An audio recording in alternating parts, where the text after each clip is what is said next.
I don't understand جس کے وہ کیسے فرینڈلی ہو سکتے ہیں, کیونکہ وہ تو ٹارگیٹڈ ہیں سب سے بڑے, تو وہ آپ اگر دیکھا جائے تو انہی کی تو آواز کو دبانے کے لیے تو یہ سب کچھ ہو رہا ہے. یہ جتنے بھی بلز آ رہے ہیں, یہ جتنی قدغنیں لگ رہی ہیں, یہ بیسکلی تو اسی سب کا پیرائے میں ہو رہا ہے. لیکن نہیں, میرا خیال ہے کہ ٹارگٹ تو اس پہ ہم ہے. یہ وہ بس اس ایک ٹارگٹ کو دیکھ کے سب کو لپیٹیں گے نا اس کے اندر. تو ٹارگٹ تو بیسیکلی یہ آزادی صحافت ہے, ٹارگٹ فریڈم آف سپیچ ہے, آزادی اظہار ہے, اس میں سارا کو لپیٹ رہے ہیں. اب دیکھیں یہ ٹارگٹ ہے تو یہ کیسے تحریک انصاف اس کو اپوز کرے گی؟ یہ سارا کا سارا جو ہے وہ تحریک انصاف کی گورنمنٹ نے بنایا تھا.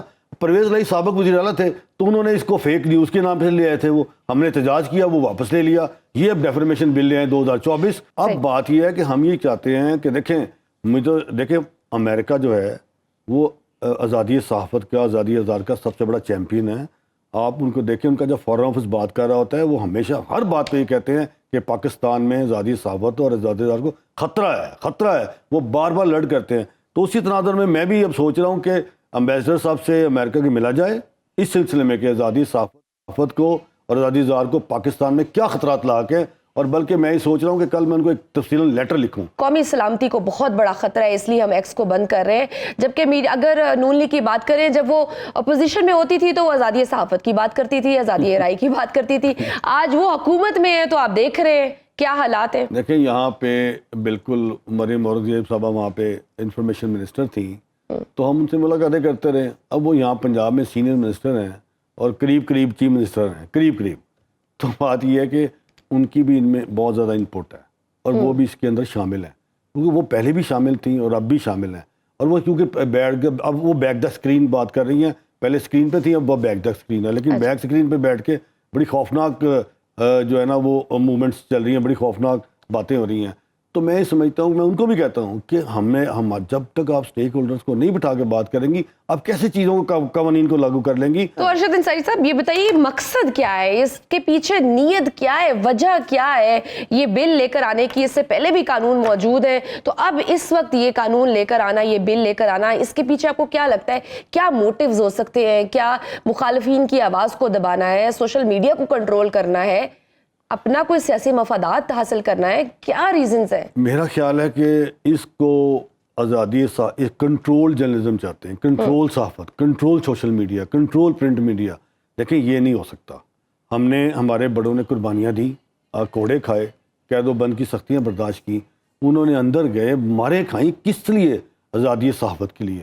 تو اگر یہ چاہتے ہیں کہ اس طرح کنٹرول ہو جائے گا تو ایسے نہیں ہونا, اور جو پریس ریلیز آئے, جو راؤنڈ ڈاؤن یہ بھیج دیں وہ چلا لیں. سر آپ کی گفتگو سن کر تو لگتا ہے کہ مریم نواز صاحبہ کوئی ایک جمہوری لیڈر نہیں ہے بلکہ ایک آمرانہ سوچ کی مالک ہے, کوئی ڈکٹیٹرشپ اندر بیٹھا ہوا ہے, جو بات کرتے ہیں جمہوریت کے چیمپئن ہیں اور وہ کہتے ہیں کہ مجھے کیوں نکالا ہے, ہم تو اس طرح سے تھے, ہم تو ترقی کر رہے تھے, لیکن اور میڈیا سے گلا کرتے ہیں کہ چلتی معیشت کو آپ نے روکا اور مجھے اتار دیا, ہمارے لیے کیوں نہیں آواز اٹھائی گئی, اور آج وہ خود اس طرح کے بلز لے کر آ رہے ہیں. بات یہ ہے کہ بالکل وہ تو کہتی رہی کہ ہمیں کیوں نکالا. جب تک تو مریم نواز صاحبہ ہمارے ساتھ بیٹھ کے PFUJ کی میٹنگ میں بیٹھ کے یہ بات کرتی تھیں, اور وہ آئیں اسلام آباد میں ہمارے ساتھ بیٹھی اور انہوں نے کہا کہ دیکھیں یہ میڈیا پہ یہ کیا کر رہی ہے گورنمنٹ, PTI کی گورنمنٹ کیا کر رہی ہے, اور ان کو یہ نہیں کہ آپ کھڑے ہوں. آج وہ تو دوہرا معیار ہو گیا نا, دوہرا معیار ہو گیا نا. جب آپ اپوزیشن میں ہوتے ہیں تو پھر آپ مشاورت کرتے ہیں, اور جب حکومت میں آتے ہیں تو پھر آپ کان بھی نہیں دھرتے. میں تو یہ آپ کو کہہ رہی ہوں PFUJ کی سر یہ قانون تو اگر پاس ہو گئے پھر یہ بتائیے یہ عمل درآمد کون کرائے گا, کیسے ہوگا, کیونکہ قانون تو پہلے بھی موجود تھا. دیکھیں میں تو یہ بالکل قانون 2 مرتبہ موجود ہے, 2002 میں بھی 2022 میں بھی. آپ اس ڈیفرمیشن ایکٹ کو رکھ لیں, بل کو رکھ لیں, 2024 کے بل کو رکھ لیں, ان کو دیکھ لیں, پڑھ لیں. اگر آپ سمجھتے ہیں کہ 19-20 کر رہی ہیں تو آپ اسٹیک ہولڈرز کو بٹھا کے کر لیں. میں یہ نہیں کہتا نہ کریں, کر رہی ہیں تو کر لیں, لیکن ہمیں کئی شکوں پہ 7-8 پہ بہت شدید اعتراضات ہیں, اس کو سکپ کریں تاکہ ہماری کل کو ہمیں جیلیں نہ دیکھنی پڑے. ایک رپورٹر ہے, آپ 30 لاکھ سے تو شروع ہوتے ہیں. او بھائی اس نے 30 سال میں 30 لاکھ نہیں کمایا ہوتا تو آپ کیسے 1 منٹ میں 30 لاکھ دے دے گا؟ آپ نے تو اس کی گردن دبا دی اور یہ کہہ دیا کہ آپ اس کو اپیل نہیں کر دیں, یہ ٹرائبونل ہمارا بنے گا. وہ بھی ٹرائبونل تو آپ کے بنیں گے, پیمرا بھی آپ کا ہے, پاکستان پریس کاؤنسل بھی آپ کی ہے, پیکا بھی آپ کا ہے. پیمرا میں آپ کے جا کے کسی بھی ٹی وی کو وہ بند کر دیتے ہیں 2 منٹ کے اندر, وہ 10 منٹ لگاتے ہیں, ٹی وی بند, شٹ ڈاؤن.